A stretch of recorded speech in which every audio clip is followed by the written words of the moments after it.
Hello WWE fans in the YouTube universe, my name is DJ Bauman and welcome back to another episode of the WWE Daily Review Show.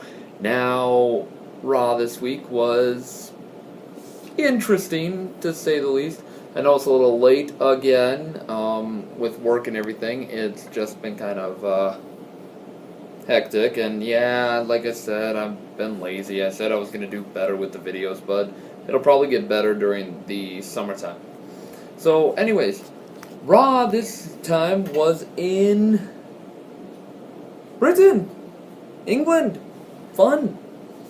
And how do they start out the show? With the Ambrose Asylum. Yeah, Dean Ambrose comes out and introduces his first guest, which technically that's his second guest if you think about it, but Shane McMahon. And standing ovation for Shane. Shane's running Raw for the third week in a row, which if you ask me, what was the point of Undertaker versus Shane when it seemed like all it was really just possibly an excuse to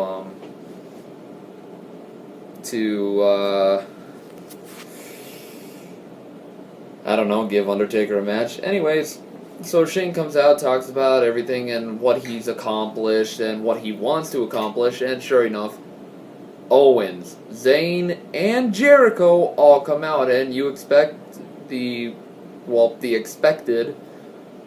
Shane McMahon sets up 2 more matches for WWE Payback, which is literally a week from this Sunday. And what did he set up exactly? He set up Jericho versus Ambrose, and Owens versus Zayn. Nothing surprising except for a little depressing. Hopefully the stipulation matches come in for at least one of them. If not, well, it's just your typical pay-per-view, but I would guess because Extreme Rules and Money in the Bank are right after, they might just say, we can take a break from it. But yeah, that's how it started, and sure enough, how does the show start? Sami Zayn versus Chris Jericho.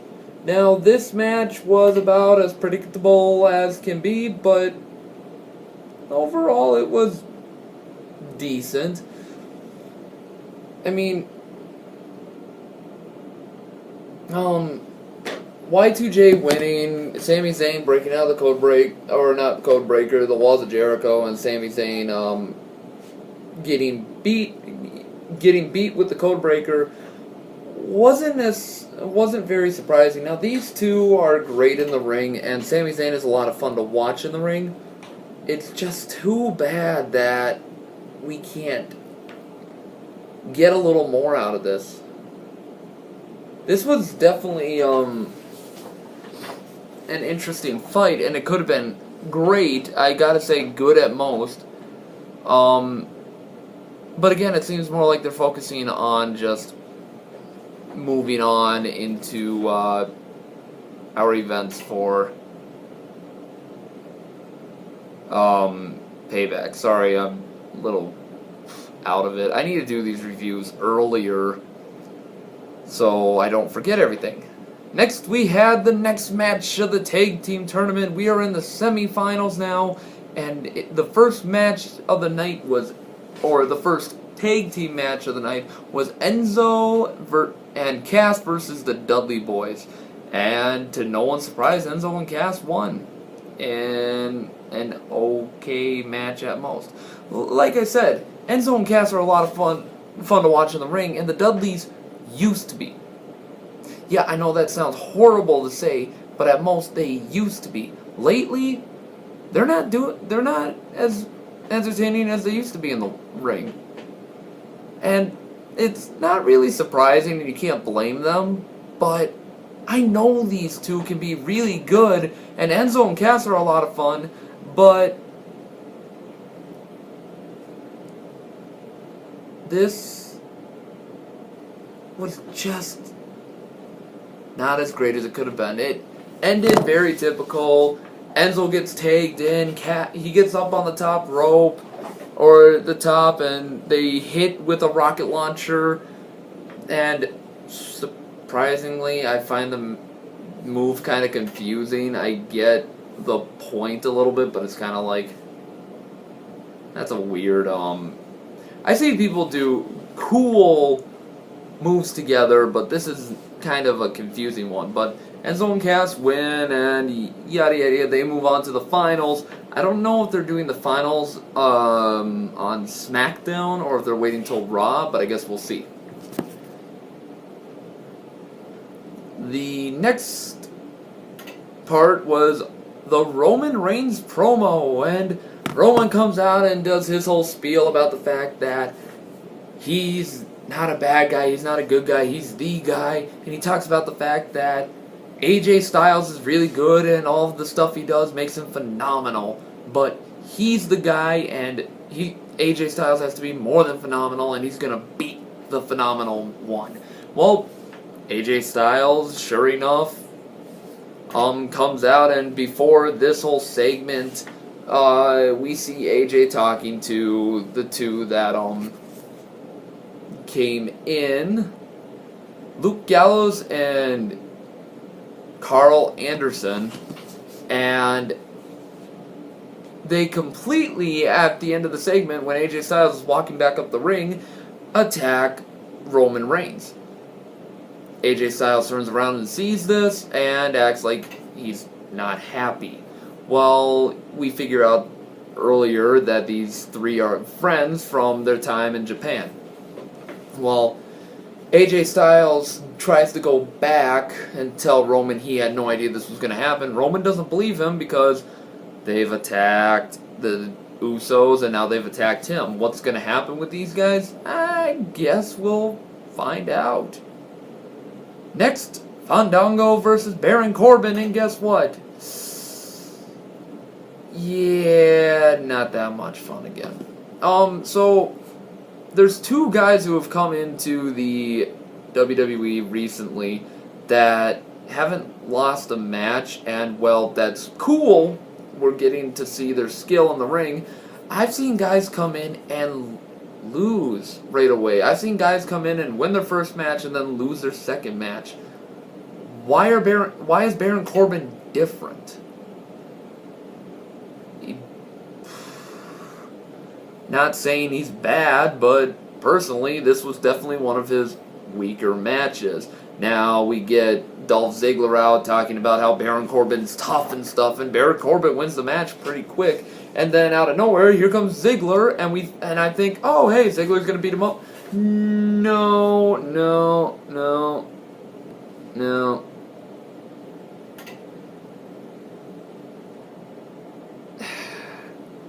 Hits with his finisher, I think it's called the End of World. And, yeah, that's literally it. Ziggler's out again, and personally, I think this shouldn't be more than, a pre-show match if they're gonna do it. But then again, Ziggler needs to stop getting these types of matches. He's a great wrestler. Let him be in a great match. I don't see why they're doing this to him. But, anyways, if that's what they plan to do, that's what they plan to do. Next, La Miz TV comes out and does his whole spiel about how he's great, his wife's saying how he's great, and they start making out in the ring, and alright, I don't know if The Miz is a fantastic wrestler. I'm pretty sure he's had great matches, but these segments are no fun. They're annoying, obnoxious, and Cesaro saved it, in my opinion. Cesaro does a whole thing about how he needs to shut up and be quiet, and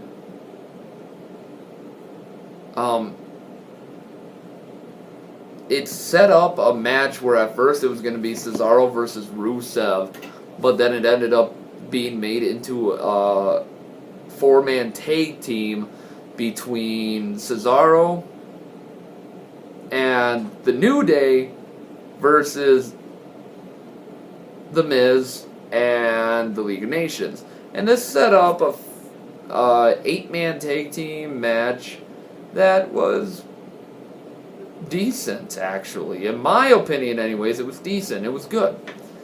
I thought it was fun seeing all of them, but of course they mainly focused more on Cesaro getting ready for his match against The Miz by him doing his constant uppercuts and actually getting outside the ring and boom! Boom! Taking everyone out, and of course everyone does their whole, finisher here, finisher there, finisher here, finisher there. Cesaro hits with his special, his signature move and wins the fight, and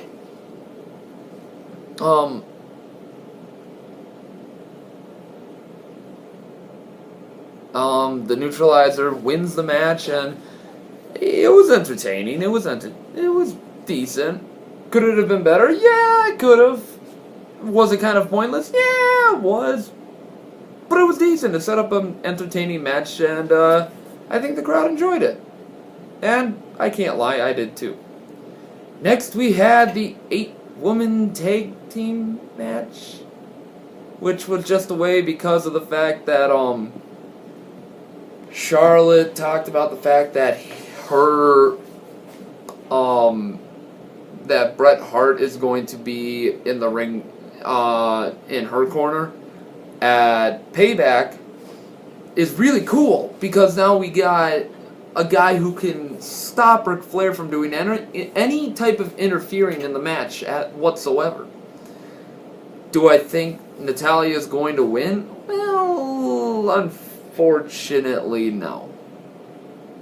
Yeah, I know that sounds bad, but because Bret Hart's going to be there, but I just feel like something's going to happen where they're doing it more that Bret Hart can be there, but that doesn't mean Natalya is going to win. Now, how was this match?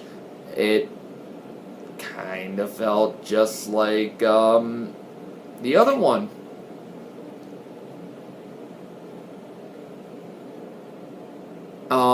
Natalya won with the figure 8, made her submit really quick, actually. That was strange. And overall, decent match. It was okay. I just feel like they need to focus more on doing a singles divas match and focus on making it perfect. And I do think Natalya and Charlotte can do a great job at Payback. A fantastic job. Here's the hoping. What else did we have again? We had the next tag team match, the Usos versus the Vaudevillains, and this was a slobber knocker. No, it was okay. You could definitely tell that this was the entire setup, that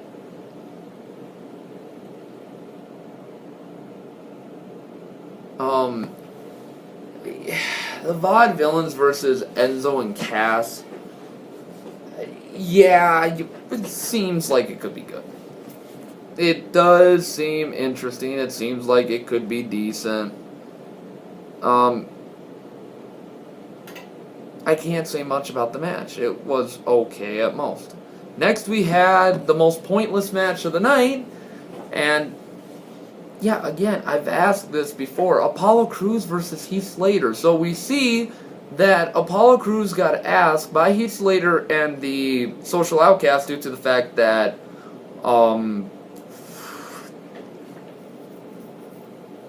Adam Rose is out on suspension right now.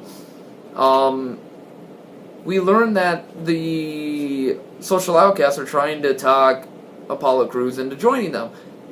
Problem is, Apollo Crews just joined, and I think the Social Outcasts are more for the wrestlers that aren't as popular. And Apollo Crews just started, and he's doing decent.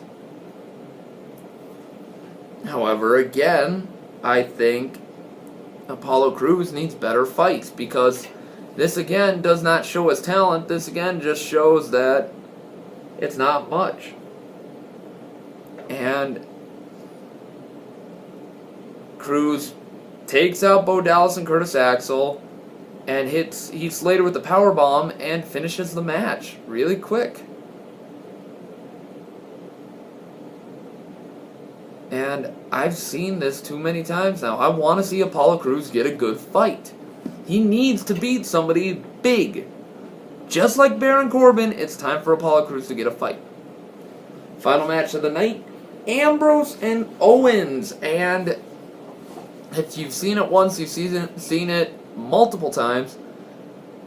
And though they have great fights against each other, it's getting a little old. Just in my opinion, it's getting a little old. Why? Due to the fact these two have fought each other so many times, it's hard to top what they've done against each other. Like, how can you top their fight during the Royal Rumble? And you haven't had them fight each other in a long time, and you do this, and it just doesn't work anymore.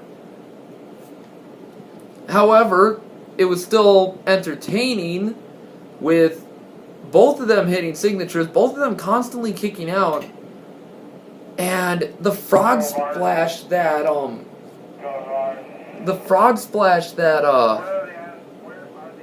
Owens tried on Ambrose, where Ambrose put his knees up and blocked it, looked painful for Ambrose in a way, and here's why. Did you see his knees buckle? Like, his knees went right down, like, it looked like the weight and how fast Owens was dropping. Not calling Owens fat, okay? Well, people say that. He's not really that fat. He's really not. Yeah, it looked painful, though. And overall, the Dirty Deeds victory was, yeah, cool. But Jericho ruined the moment by coming out and delivering a codebreaker to Ambrose, and it's like, sweet, you ended the show in a pointless way. And he said something last night, or not last night, Monday, that I guess he said at the end of the show, but I'm not sure. So, anyways, overall, decent show. Kind of the weakest one so far this month. And I'm not sure how long Shane's going to be running Raw. I'd say he'll run Raw on Monday, and then on Sunday, well, my predictions are going to come later. So, anyways, if you have a different opinion, leave a comment in the sections below. I'd love to hear from you guys. And as always, I will see you next time. Everybody enjoy your day.